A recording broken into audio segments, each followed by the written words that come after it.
అందరికీ నమస్కారం. Welcome to Suman TV. 38-40 సంవత్సరాల తన వైద్య ప్రయాణంలో లక్షల మంది మహిళల జీవితాలని వారు ప్రభావితం చేశారు. బహుశా 25,000కి పైగా డెలివరీలు చేశారు. అండ్ ఇవాళ ఆబ్స్టెట్రిక్స్ అండ్ గైనకాలజీ రంగంలో షీ ఈజ్ అ లెజెండ్. అన్నిటికంటే ముఖ్యంగా she is a very inspiring personality with a passion for dance, art and life overall. And ఇంకోలా చెప్పుకోవాలంటే మన ప్రముఖ దర్శకులు నాగ్ అశ్విన్ గారి అమ్మగారు and the founder of JJ hospitals మనతో పాటు ఉన్నారు డాక్టర్ జయంతి రెడ్డి గారు. It's always an honour to meet her. నమస్కారం మ్యామ్. నమస్కారం మ్యామ్. ఎలా ఉన్నారు మ్యామ్? బాగున్నానమ్మా, మీరు ఎలా ఉన్నారు? నేను బాగున్నాను ma'am. You're always a glowing personality. మీరు కలిస్తే అసలు ఏది మీకు ఎప్పుడు కోపం రాదు, ఎప్పుడు మీరు రియాక్ట్ అవ్వరు. You are very calm and composed అనిపిస్తుంది మ్యామ్. అప్పుడప్పుడు వస్తుంది. రైట్. బట్ అది కూడా ప్రాపర్ గా ఛానలైజ్డ్ కోపం ఉంటుంది. So that I can switch on switch off. Ma'am, ఈ రంగాన్ని మీరు ఎంచుకుని చాలా మంది జీవితాల్ని మీరు మార్చారు. ఇప్పుడు బర్తింగ్ గురించి కూడా మీరు you have a special berthing centre in ఎక్కడ మన నానక్రామ్ గూడ దగ్గర కదా? ఇక్కడ అండి, కావూరి హిల్స్ దగ్గర.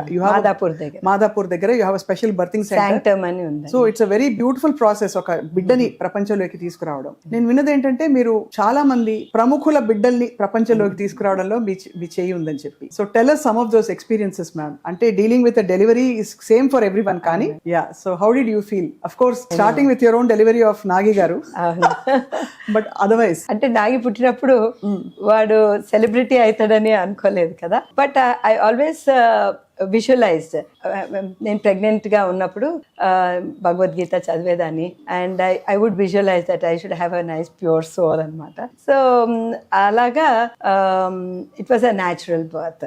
అండ్ ఈయన నాగాశ్విన్ది బర్త్ అలాగా. మిగతా వారు ఫస్ట్ టైం ఎవరైనా సెలబ్రిటీ వచ్చినప్పుడు ఇనిషియలీ కొంచెం బెరుకుగా ఉండేది, భయం ఉండేది. అంటే నేను అంటే మా ఫ్యామిలీలో ఎవరు ఫిల్మ్ ఇండస్ట్రీలోనో లేదో మీడియాలోనో ఎవరు లేరు. కానీ వాళ్ళు వచ్చినప్పుడు నాకు ఎలా రియాక్ట్ అవుతారు, ఎలాగా మాట్లాడాలి, ఎలా అని అర్థమయ్యేది కాదు. కానీ తర్వాత నాకు అర్థమైంది ఏంటంటే వాళ్ళు ఎంతగా గ్రౌండెడ్గా ఉంటారు. టైం అయితే టైం మెయింటెనెన్స్ అనేది ఈ మీడియాలోను ఫిల్మ్ ఇండస్ట్రీలో చాలా బాగా మెయింటైన్ చేస్తారండి.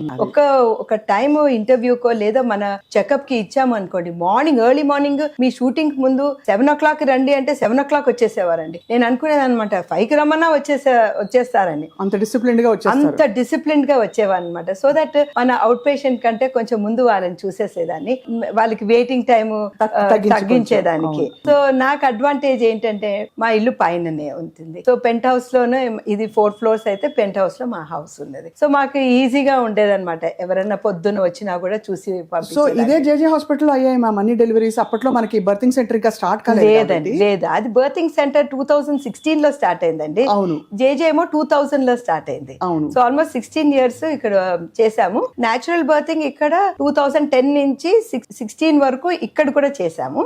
తర్వాత దానికి సెపరేట్ ఎంటిటీ ఉండాలి అని చెప్పేసి విజయకృష్ణన్ అని, తను యుఎస్ ట్రైన్డ్ మిడ్ వైఫ్ అనమాట.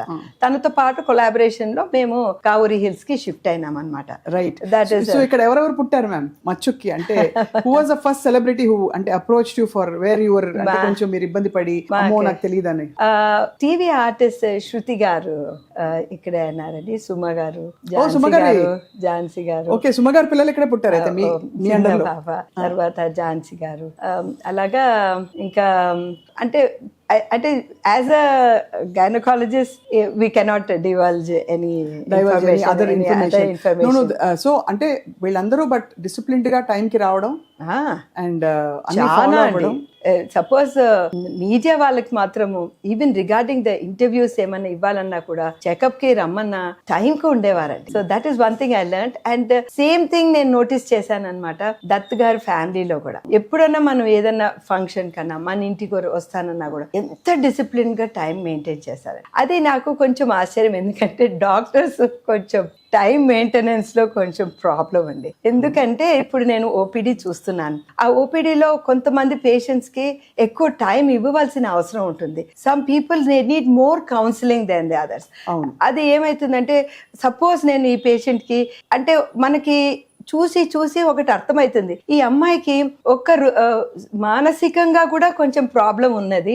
ఒక శారీరకంగానే కాదు, మనం మానసికంగా కూడా ఈ అమ్మాయిని మనం టచ్ చేయాలి అని ఒకటి ఉన్నప్పుడు, తెలుస్తున్నప్పుడు ఆ అమ్మాయితో కొంచెం ఎక్కువ టైం స్పెండ్ చేయవలసిన అవసరం ఉంటుంది. సో అండ్ నాకు అది చాలా ఇష్టం అన్నమాట, to connect to the patients. వాళ్ళది అక్కడ లోపలికి వెళ్ళి ఆ క్లిక్ అది తయారు చేసి, so that they understand where they are thinking wrong అని. కొంచెం మోర్ దెన్ గైనకాలజీ, ఫస్ట్ నేను సైకాలజీ వాడి వాళ్ళకి హెల్ప్ చేయాలని నేను ట్రై చేస్తుంటాను. సో రిగార్డింగ్ దట్, కొన్నిసార్లు కొంతమంది పేషెంట్స్ కి కొన్ని ప్రాబ్లమ్స్ ఉంటాయి అన్నమాట, ప్రెగ్నెన్సీలో ప్రాబ్లమ్స్ ఉండొచ్చు.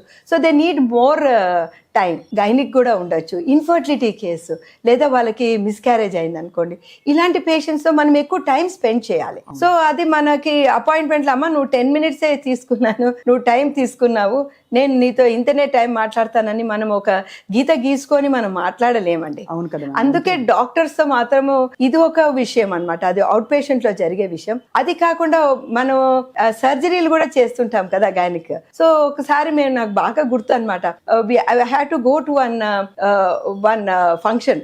అది ఏంటంటే సరిగ్గా అప్పుడే ఒక పేషెంట్ రప్చర్డ్ ఎక్టాపిక్ ప్రెగ్నెన్సీతో వచ్చేసింది. So she is bleeding inside. ఇలాగా gynaecologist, she was just about 10 weeks pregnancy.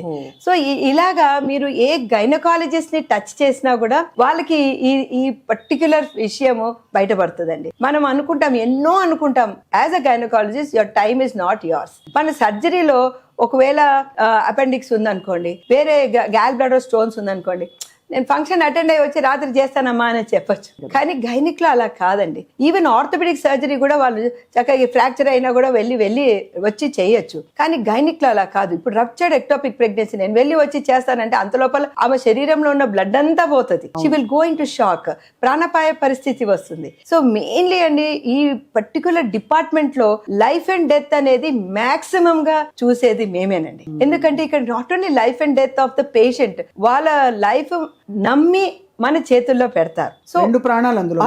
ఒకటి అది. ఒక్కొక్కసారి ఏమైతుందంటే మనం ఎక్కడికన్నా మనం అనుకుంటాం, మనం ప్లాన్ చేస్తాం, ఇక్కడ ఏమైతుంది పేషెంట్ డెలివరీ కాదు, అప్పుడు ఎమర్జెన్సీ సిజేరియన్ అవసరం పడచ్చు, లేదా బేబీ హార్ట్ బీట్ తగ్గొచ్చు, లేదా పీపీహెచ్ అంటే పోస్ట్ పార్టం హెమరేజ్ అయిపోయి తల్లికి రక్తస్రావం ఎక్కువగా జరిగిపోతుండొచ్చు. సో ఇలాంటి సిచ్యువేషన్ లో అమ్మ నేను వెళ్ళి వస్తానని చెప్పే పరిస్థితినే ఉండదండి. So you have to be, gynaec తీసుకున్నామంటే you have to be totally dedicated and wedded to the profession అండి. Absolutely ma'am. అండ్ సింబాలిక్ గా చూస్తే ఇది సృష్టికి మీరు చేస్తున్న ఒక సేవ, అంటే bringing a new life into the world కదా ma'am. It feels so good కదా. ఇప్పటికి కూడా అండి, ఇన్నేళ్ల తర్వాత కూడా every baby that is born, you know, it gives us that thrill, it gives us the goosebumps. ఆ బేబీ ఫస్ట్ కళ్ళు తెరిచి ఏడవడము, then first latching, that is the most beautiful thing. And when the baby first latches onto the mother and breastfeeding తీసుకుంటున్నప్పుడు, these are some things, you know, I will give anything in the world to just be there at that moment. And